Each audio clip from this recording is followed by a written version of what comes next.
I went to the Breakfast Club, and although people like the way that I handle myself in the interview, a lot of people were criticizing Charlemagne because of how he handled the interview. Now, I'm gonna let you hear the clip of what has a lot of people talking online, and then we'll get into it. Now, Charlamagne, let me ask you a question now. Yes, sir. If it wasn't Karen Civil, let's say it was just a regular person that did this, do you think that that person should go to jail?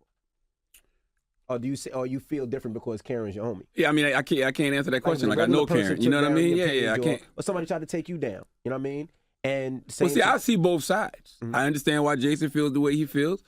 I can see why Karen got the page taped. Yeah. You know what I'm saying? No, Trust me, that's Envy's playbook, No. by the way.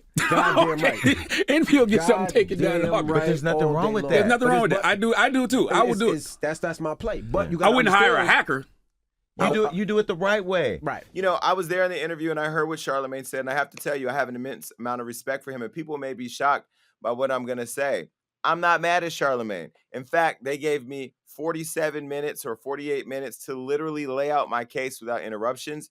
And I felt that, you know, while it could have been a Karen Bastion session, that is not what the intention of the interview was. The interview was to give me the space to share my thoughts.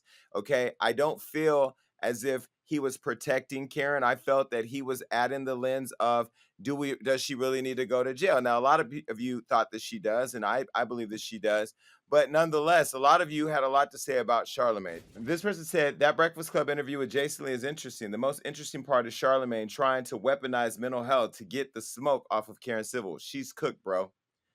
Another person said Karen is Charlemagne's friend, and he doesn't want to contribute to the negative but true and necessary talk about her. Although Angela Yee is also is his friend, and he didn't offer her the same grace, but Jason is his friend as well. And Charlamagne the God was trying to dismiss the justice that Jason deserves, but I'm super proud of Envy for asking Charlamagne if it had been anyone else besides Karen Civil, would he have had the same feelings? Kudos to Envy for that.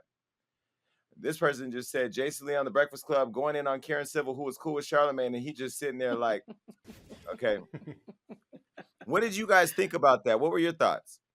I mean, he got a clear bias. You know, I know he probably has a history with Karen, and I ain't gonna act like I don't have biases here because let me tell you something. If somebody was asking me about something with you, Jason, I'm gonna be biased. So I get it.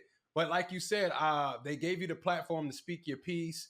I feel like overall you got it out there without sounding malicious. It didn't sound like you had any kind of envy, no pun intended.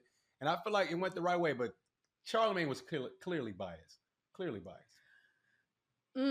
Okay, so I'm gonna speak as the friend who, even when I love you, if you're wrong, I'm not gonna have bias. So I'm that friend, right? Who be like, oh, I love you so much, you were wrong. So I'm gonna say this.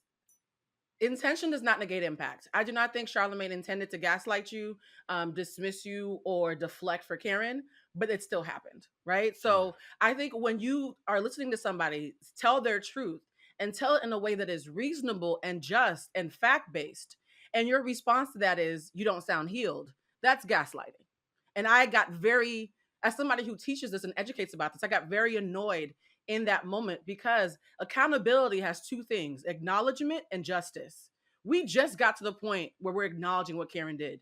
We haven't even gotten to the part where she's going to have to deal with justice. So for Charlamagne to skip over all that and to say, well, now you need to be healed while skipping the steps that are going to inconvenience his friend, I did not like that. Please don't use weaponized mental health in order to stop somebody from telling their truth, especially when justice hasn't been served yet. We can talk about Jason healing once she's behind bars.